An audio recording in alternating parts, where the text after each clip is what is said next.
Coucou tout le monde! Alors aujourd'hui je vais vous parler de la certification en couture que je suis en train de passer. Alors une certification, qu'est-ce que c'est? Je ne sais pas si vous avez déjà entendu parler de ce mot. En fait, il existe différentes certifications. Par exemple, peut-être que vous avez entendu parler des certifications Microsoft. Donc c'est Microsoft en fait qui fait passer une sorte d'examen. Et les personnes qui réussissent cet examen sont certifiées, c'est-à-dire qu'ils ont les compétences. Ça valide en fait les compétences pour un domaine précis. Les certifications ne sont pas gratuites et elles peuvent être même très chères. Donc en couture, il existe aussi une certification, c'est la certification Burda. Donc c'est Burda en fait qui certifie que vous avez les compétences en couture et cette certification donc, vous permet d'utiliser les patrons Burda dans vos cours de couture. C'est-à-dire que moi, en tant que prof de couture, je vais pouvoir utiliser dans mes cours légalement les patrons Burda une fois que je serai certifiée. Donc j'ai le droit d'utiliser ces patrons et mes élèves pourront utiliser ces patrons. C'est pour ça que je passe cette certification. Donc la certification permet en fait à des professeurs de couture de pouvoir utiliser légalement les patrons. Et c'est ce que je vais faire puisque je trouve qu'il y a certains patrons Burda qui peuvent être intéressants à utiliser lors de cours de couture. Donc comment se passe cette certification? Donc il y a différentes étapes à valider. J'ai oublié de préciser bien sûr que c'est payant. La certification coûte 300$, puisqu'en plus bien sûr ce n'est pas en français, ce qui est un peu franchement pas évident, hein, parce que je suis avec mon dictionnaire, enfin Google Traducteur, en train des fois de chercher des mots, c'est pas toujours très simple. Donc c'est pas forcément facile puisqu'il y a déjà un peu la barrière de la langue. Et c'est quand même une barrière de langue qui est plutôt technique puisqu'on n'utilise que des termes techniques. Et alors c'est marrant puisque nous ce qu'on va appeler par exemple couture anglaise n'est pas du tout appelé couture anglaise en anglais. Bref, donc des fois il faut un peu chercher en se disant mais de quoi on parle. Donc voilà, c'est une certification, donc ça coûte 300$ ou 200$, je ne sais plus maintenant, je dis peut-être une bêtise. Donc on s'inscrit, donc on peut le faire qu'une fois par an et on a 3 mois pour réaliser 4 vêtements. Donc on valide différents exercices et le premier exercice que je devais valider, donc c'était cette jupe que j'ai réalisée. On n'était pas obligé de réaliser la jupe entièrement puisque là la validation ne portait que sur le placement des patrons, sur le tissu, les marges, etc. Donc voilà, ça portait à chaque fois l'exercice porte sur un point précis.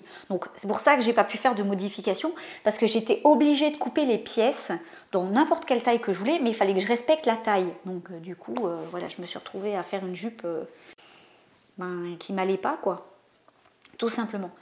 Donc j'ai fait ce premier exercice. Donc ensuite on a donc le premier exercice, on n'a pas besoin de faire de vêtements. Les exercices suivants, il faut faire entièrement les vêtements. Et en plus, on est validé sur des points très précis. Donc je vais devoir faire ensuite une robe, une veste et un short. Voilà, donc il y a 4 vêtements à valider, on a 3 mois pour le faire. Il faut que tous les points techniques, parce qu'il y a plusieurs points techniques à valider par vêtement. Si bien sûr vous ne validez pas tous les points, vous n'avez pas la certification. Après, on peut la refaire l'année prochaine, si on le souhaite, ou si on n'a pas eu le temps de finir, parce qu'il faut aussi finir dans les délais. Ça, c'est peut-être un peu moins évident quand on fait d'autres choses à côté. Donc, comme je disais, il y a plusieurs points techniques à valider pour chaque vêtement. Et là, je vais continuer à valider. Là, je vais réaliser le prochain vêtement. Je vais faire un suite, justement. Et ensuite, j'envoie au fur et à mesure. Donc, on envoie des photos de points précis. Il faut que le vêtement puisse être porté ou mis sur mannequin, etc. Donc chaque élève, en fait, entre guillemets, ou chaque prof de couture ensuite est validé. Et puis voilà, quoi. Donc j'ai jusqu'à fin décembre pour valider tous mes vêtements. Et ensuite, j'aurai normalement ma certification, sauf si j'ai pas eu le temps de finir, ce que je n'espère pas. Donc voilà, après c'est une petite question d'organisation. Alors c'est vrai que c'est pas facile avec tout ce que j'ai à faire en plus. Donc j'essaye de caser un petit peu par-ci, par-là. Mais voilà quoi, je trouvais ça sympa. Et en plus, ça va me permettre de travailler avec mes élèves, justement les patrons Burda. Donc je trouvais ça plutôt sympathique de proposer ça en plus. Donc voilà, si vous avez des questions par rapport à cette certification, donc comme j'ai dit, tout est en anglais et là c'est juste le côté qui n'est pas forcément très marrant parce que toutes les explications techniques de ce qu'on doit faire, que ça soit en couture et que ça soit pour la certification, c'est tout en anglais. Donc voilà, c'est le seul côté qui est un peu qui me fait perdre, on va dire, disons du temps parce que je suis obligée un peu de traduire ou des fois de faire une petite recherche sur un terme parce que des fois c'est des termes un peu nous on ne traduit pas forcément toujours de la même façon des mots ou des termes, donc des fois ça demande un petit peu de recherche, mais sinon voilà, sinon c'est quand même bien sympathique. Je trouve ça vraiment plaisant et puis je trouve que ça fait un petit challenge comme ça, je trouve que c'est marrant quoi. Voilà, donc si vous avez des questions, n'hésitez pas. Et puis je vous montrerai la suite donc, de cette certification. Alors, c'est pas forcément des vêtements que je vais pouvoir porter ou qui vont m'aller. Donc vous inquiétez pas si je fais des vêtements, vous allez me dire mais c'est bizarre, d'habitude tu fais pas ça comme ça. Là, je vais être obligée de respecter leur technique. J'ai vu là par exemple pour le suite, j'ai commencé à faire le patron, il y a un truc qui me plaît pas mais je vais être obligée de le faire comme ça.